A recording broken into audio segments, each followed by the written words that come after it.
Hello friends, आज हम discuss करेंगे what is variable in C. A C variable is a named storage location in memory that holds a value of specific data type such as integer, float या character. यानी कि आपने कोई variable declare किया, किस type का है, integer का है, फ्लोट का है या कैरेक्टर है, उसको डिक्लेयर करके उसके अंदर आपने कोई वैल्यू आपने डाली।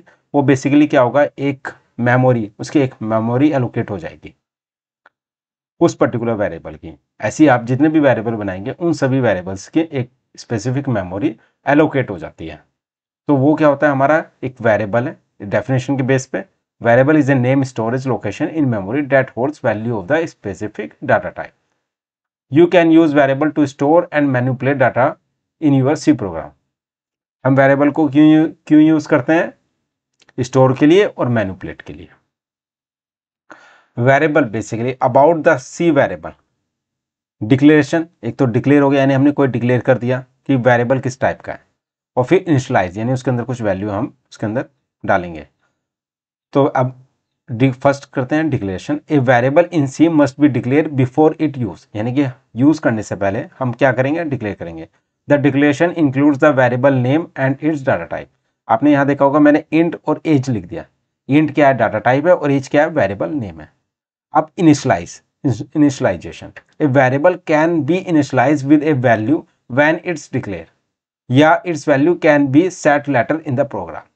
देखो हमने पहले इंटीजर एज किया, बाद में हमने इसकी वैल्यू डिक्लेयर कर दी 35, या हम ऐसा भी कर सकते थे इंटीजर एज इक्वल टू 35, यानी डिक्लेयर के साथ इनिशियलाइज कर दिया। इसके करने के बाद हम क्या करते हैं, प्रोग्राम में चलते हैं।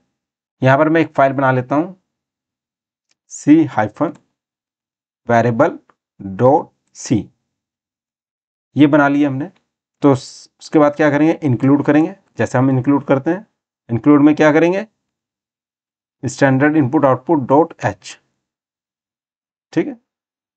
इंटीजर मेन किया मैंने। इंटीजर मेन करने के बाद यहां पर मैं क्या करता हूं, int as equal to 35।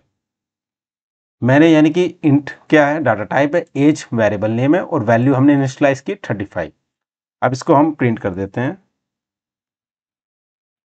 Print F में क्या करेंगे, परसेंट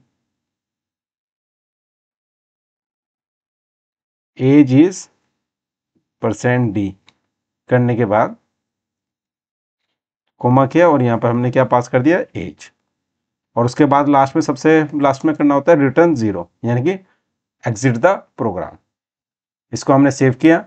सेव करने के बाद हम इसको EXE फाइल में कन्वर्ट करेंगे। कैसे, GCC c-variable.c स्पेस -o, और यहां पर c-variable फाइल का नाम रख देते हैं। इसको करने के बाद EXE फाइल आप देखोगे, c-variable.exe फाइल हमारी क्रिएट हो गई। अब इसको एग्जीक्यूट कैसे करें, ./c-variable, तो आप देखोगे एज इज 35, आउटपुट आ गया ये। तो इस तरह से आपने क्या किया, आपने डिक्लेयर किया और इनिशियलाइज कर दिया। तो इस तरीके से हम कोई भी वेरिएबल क्रिएट कर सकते हैं, यानी डिक्लेयर कर सकते हैं और इनिशियलाइज कर सकते हैं। ये तो आपको वेरिएबल की एक इंफॉर्मेशन आपको मिल गई है। अब चलते हैं इसके नेक्स्ट स्टेप पे।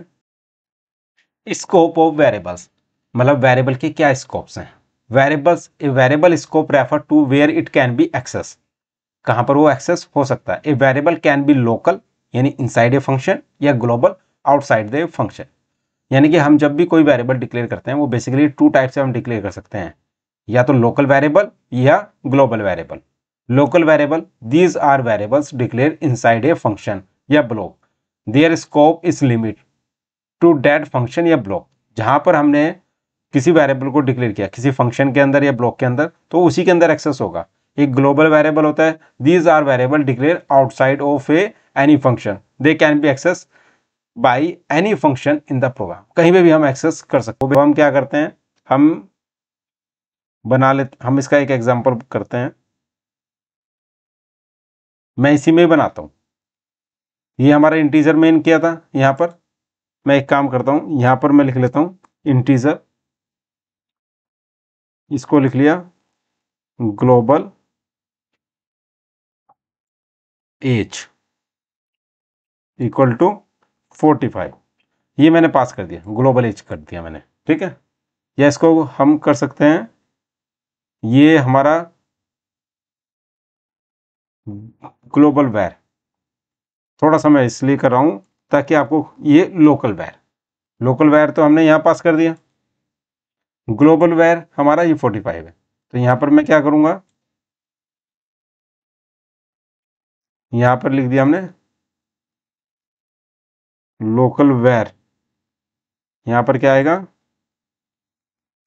ग्लोबल वैर। तो यहां पर हम क्या पास करेंगे, स्लैश एन, न्यू लाइन के लिए। इसको मैं सेव कर लेता हूं, ग्लोबल वैर बना दिया, यानी फंक्शन से बाहर है और इसको हम एक्सेस कर सकते हैं। और ये लोकल क्या हो गया, ये इस फंक्शन के अंदर ही है। अब मैं इसको एग्जीक्यूट करता हूं, आप देखोगे लोकल वैल्यू इज 35 और ग्लोबल वैल्यू इज 45। यहाँ पर 45 35 ही आया, तो 45 इसलिए नहीं आया क्योंकि हमने यहाँ पे पास नहीं किया। अब पास कर दिया हमने, अब दोबारा एग्जीक्यूट करना पड़ेगा हमें। देखो लोकल वेरिएबल इज 35 और ग्लोबल वेरिएबल इज कितना है, 45। यानी कि हमने इस फंक्शन के बाहर यूज किया और इसको हम अगर यूज करेंगे तो उसकी वैल्यू हमारी क्या आई, 45 प्रिंट होके आई, ठीक है। और अगर मैं इसको लोकल वैर 45 रखूं और यहां पर भी लोकल वैर पास कर दूं, मतलब मैंने सेम कर दिया, यहां पर भी इनिशियलाइज कर दिया, यहां पे भी। देखते हैं क्या होता है।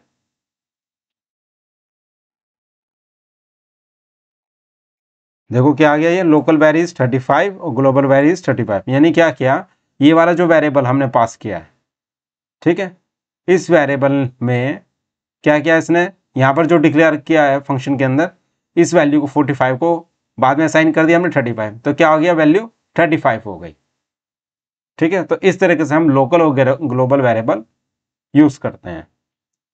अब चलते हैं इसके नेक्स्ट स्टेप पे।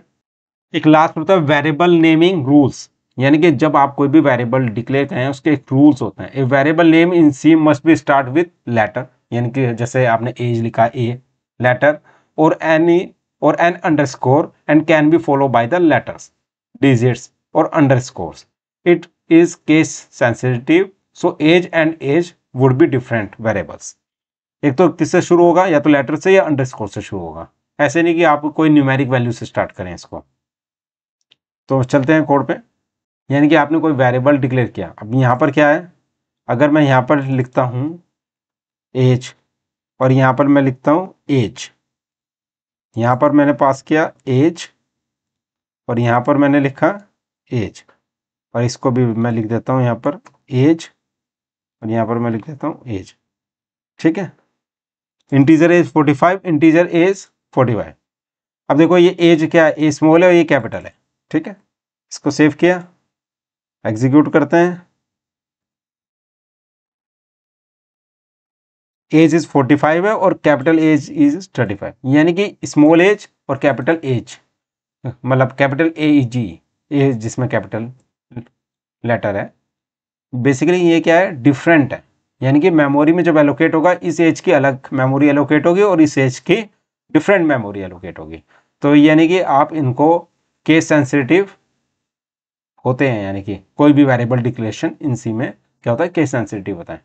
जैसा आप डिक्लेयर करेंगे वैसा ही रखना है। अगर उसमें आप आगे पीछे या चेंज करते हो कैरेक्टर का, कैपिटल या स्मॉल करते हैं, तो वो डिफरेंट मेमोरी एलोकेट करेगा इसको। तो इस तरह से आपको वेरिएबल क्लियर हो गया होगा सी में। मोर इन्फॉर्मेशन के लिए मैं वीडियो में एक लिंक डालूंगा वेबसाइट का, जो कि मेरी वेबसाइट है, आप उसको गो थ्रू करेंगे, आपको और ज़्यादा क्लियर हो जाएगा। Thank you so much.